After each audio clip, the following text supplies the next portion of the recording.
केंद्रीय शिक्षण मंत्री धर्मेंद्र प्रधान यांच्या राजीनाम्यासाठी पर्यावरण कार्यकर्ते सोनम वांगचुक हे आंदोलन करत होते। शनिवारी 18 जुलै रोजी त्यांना दिल्ली पोलिसांनी आंदोलन स्थळावरून हटवून रुग्णालयात दाखल केलं। त्यानंतर 20 जुलैला अधिकाधिक तरुणांनी आणि विद्यार्थ्यांनी संसद चलो आंदोलनात सहभागी व्हावं असं आवाहन कॉक्रोच जनता पार्टीच्या अभिजित दिपके यांनी केलं होतं। त्यानुसार रविवारी रात्रीपासूनच जंतर मंतरवर देशभरातून हजारो विद्यार्थी आणि आंदोलक जमा झाले होते।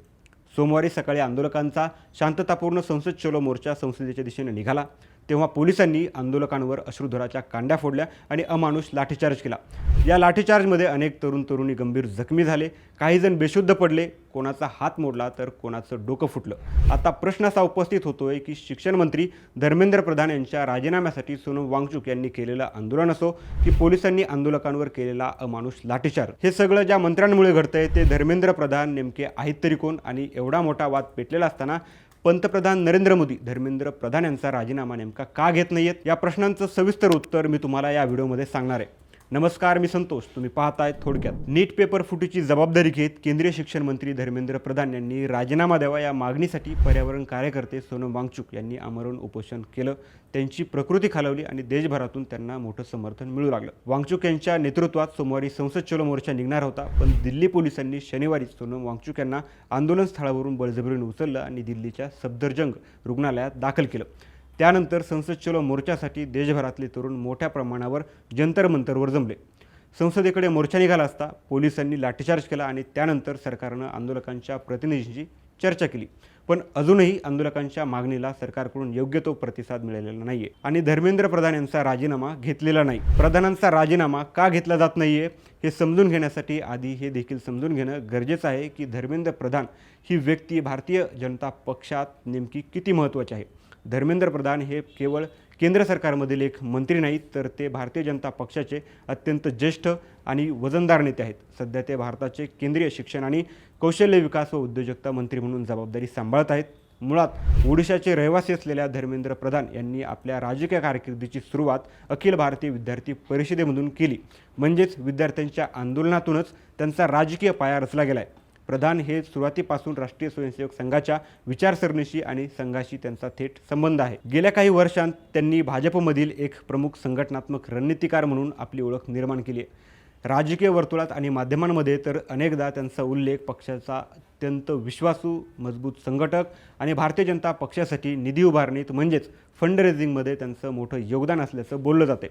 मोदी सरकारच्या पहिल्या 2 कार्यकाळात प्रधान यांनी पेट्रोलियम आणि नैसर्गिक वायू या अतिशय महत्त्वाच्या मंत्रालयाचा कारभार यशस्वीपणे सांभाळला होता। मोदी सरकारच्या 3ऱ्या काळातही त्यांच्याकडे शिक्षण खात्याची धुरा सोपवण्यात आली। यावरूनच हे स्पष्ट होतं की भाजपच्या राष्ट्रीय नेतृत्वात आणि पंतप्रधान मोदींच्या विश्वासात धर्मेंद्र प्रधान यांचं स्थान किती भक्कम आहे। त्यामुळं त्यांच्या विरोधात सुरू असलेलं आंदोलन हे केवळ एका मंत्रालयाचा प्रशासकीय मुद्दा राहत नाही, तर तो थेट भाजपच्या केंद्रीय सत्तेला दिलेलं आव्हान ठरतं। आता आपण हे बघू की शेवटी धर्मेंद्र प्रधान यांच्या राजीनाम्याची मागणी इतकी तीव्र का झाली। या राजीनाम्याच्या मागणीच्या मुळाशी आहे भारतातील परीक्षा व्यवस्थेतील झालेला मोठा गोंधळ आणि विद्यार्थ्यांचा तीव्र असंतोष। देशातील लाखो विद्यार्थ्यांचं भविष्य ज्यावर अवलंबून असतं, त्या नीट परीक्षेचा पेपर फुटीच्या आरोपांमुळे देशभर पालक आणि विद्यार्थ्यांमध्ये प्रचंड रोष होता। हा वाद केवळ नीटपुरता मर्यादित राहिला नाही। यानंतर नीट परीक्षा रद्द होणं, CBSEच्या मूल्यमापनातील वाद आणि इतर अनेक केंद्रीय परीक्षांमधील गोंधळ यामुळे शिक्षण मंत्रालयाच्या कार्यक्षमतेवर वारंवार प्रश्नचिन्ह निर्माण झाले। भारतामध्ये परीक्षांवर केवळ विद्यार्थ्यांचंच नाही, तर त्यांच्या संपूर्ण कुटुंबाचं भवितव्य अवलंबून असतं। ज्या परीक्षेमुळे लाखो विद्यार्थ्यांचं आयुष्य टांगणीला लागलं असताना या यंत्रणेच्या अपयशाची जबाबदारी नेमकं कोण घेणार, असा प्रश्न उपस्थित होणं साहजिक आहे। याच प्रश्नाचं राजकीय आणि नैतिक उत्तर म्हणून सामाजिक कार्यकर्ते सोनम वांगचुक, कॉक्रोच जनता पार्टीचे संस्थापक अभिजित दिपके, विविध विद्यार्थी संघटना, सामाजिक कार्यकर्त्यांनी शिक्षण मंत्र्यांच्या राजीनाम्याची मागणी लावून धरली। जंतर मंतरपासून ते संसदेपर्यंत मोर्चा निघाला आणि या आंदोलनानं एका मोठ्या राजकीय संघर्षाचं रूप धारण केलं। आता येतो या संपूर्ण विषयातील सर्वात महत्त्वाचा आणि कळीचा प्रश्न। एवढा दबाव, विद्यार्थ्यांचा आक्रोश आणि लाठीचार्जची घटना घडूनही पंतप्रधान नरेंद्र मोदी धर्मेंद्र प्रधान यांचा राजीनामा नेमका का घेत नाहीत? यामागं काही महत्त्वाची कारणं आहेत। पहिलं कारण राजकीय चूक मान्य न करण्याची रणनीती। सत्ताधारी पक्षाच्या दृष्टीनं आंदोलनामुळे किंवा विरोधकांच्या दबावामुळे एखाद्या मंत्र्याचा राजीनामा घेतला तर सरकारनं स्वतःहून आपली चूक झाली असा संदेश जनतेमध्ये जातो। विशेषतः जेव्हा आंदोलन विरोधकांच्या पुढाकारानं पेटलेलं असतं तेव्हा राजीनामा देणं म्हणजे विरोधकांना मोठं राजकीय यश मिळवून देण्यासारखं असतं. सरकारला असा कोणताही संकेत द्यायचा नाहीये. दुसरं कारण म्हणजे भाजपची संस्थात्मक रणनीती. भाजपला उत्तरदायित्वाचा पायंडा पडू देण्याची इच्छा नाही. म्हणजेच काय, तर जर आज या नीट पेपरफुटीच्या प्रकरणात आंदोलकांच्या दबावाखाली येऊन शिक्षण मंत्र्यांचा राजीनामा घेतला तर उद्या इतर मंत्रालयातील वादांवरूनही अशाच प्रकारची मागणी होण्याची शक्यता आहे आणि एका राजीनाम्यामुळे संपूर्ण सरकारच्या उत्तरदायी असण्याला धोका निर्माण होऊ शकतो. धर्मेंद्र प्रधान यांचा राजीनामा न घेण्यामागं तिसरं कारण म्हणजे धर्मेंद्र प्रधान यांचं संघ आणि पक्षातील मजबूत स्थान. मी अगोदरच सांगितल्याप्रमाणे धर्मेंद्र प्रधान हे भाजपसाठी केवळ मंत्रिमंडळातील एक चेहरा नाहीत. ते RSSशी थेट जोडलेले अत्यंत प्रभावी नेते आहेत.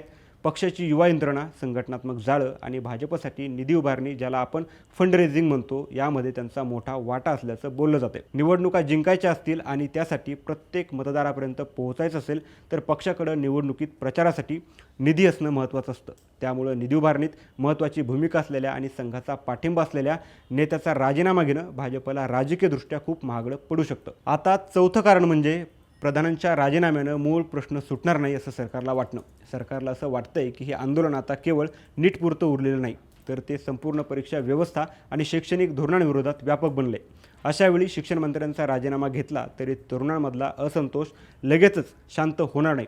उलट विरोधकांच्या हाती आयतं कोलीत मिळेल आणि या मुद्द्याला धरून विरोधक सरकारची कोंडी करतील, विरोधक अधिक आक्रमक होतील. प्रधानांचा राजीनामा न घेण्यामागचं पाचवं कारण म्हणजे बदललेलं राजकारण आणि राजकीय संस्कृती. इतिहासात डोकावून बघितलं तर भारतात मोठे घोटाळे किंवा अपघात झाल्यास मंत्र्यांनी नैतिक जबाबदारी स्वीकारून राजीनामा दिल्याचे दाखले आहेत. मात्र अलीकडच्या वर्षात ही पद्धत पूर्णपणे बदलत चालली आहे. आता सरकार कोणतंही असो, मंत्र्याचा राजीनामा घेण्याऐवजी मंत्र्याला पदावर कायम ठेवून त्याखाली असलेल्या प्रशासकीय अधिकाऱ्यांवर कारवाई करते. आता धर्मेंद्र प्रधान यांनी गृहमंत्री अमित शहा यांची भेट घेतल्याच्या बातम्यांवरून हे स्पष्ट होतंय की हा विषय आता मंत्रालयापुरता मर्यादित नसून केंद्रीय नेतृत्वाच्या पातळीवर हाताळला जातोय.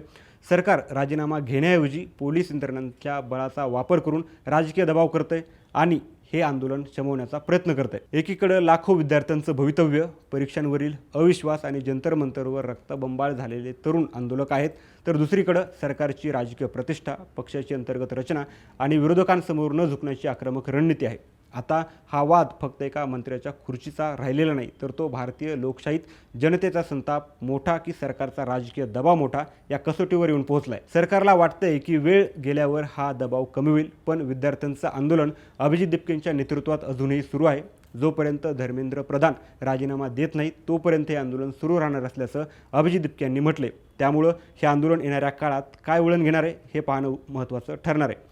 थोडक्यात सांगायचं झाल्यास धर्मेंद्र प्रधान हे राष्ट्रीय स्वयंसेवक संघाशी संलग्न असलेले भाजपचे एक शक्तिशाली नेते असून त्यांची संघटनात्मक आणि भाजपसाठी निधी उभारणीत मोठी भूमिका आहे. मोदी सरकार त्यांच्या राजीनाम्याऐवजी जबाबदार अधिकाऱ्यांवर कारवाई केली असं सांगून एक प्रकारे प्रधानांचा बचाव करण्याचा प्रयत्न करतंय आणि त्यांना पक्षात कायम ठेवण्याला प्राधान्य देत असल्याचं दिसून येतंय. तुम्हाला काय वाटतंय? लाखो विद्यार्थ्यांच्या भवितव्याचा विचार करता शिक्षण मंत्र्यांनी नैतिक जबाबदारी स्वीकारून राजीनामा द्यायला हवा होता का? तुमचं मत आम्हाला कमेंटमध्ये नक्की कळवा. हा व्हिडिओ जर तुम्हाला माहितीपूर्ण वाटला असेल तर व्हिडिओला लाईक करा, तुमच्या मित्रांना शेअर करा आणि अशाच सखोल राजकीय विश्लेषणासाठी थोडक्यातला सबस्क्राईब करा.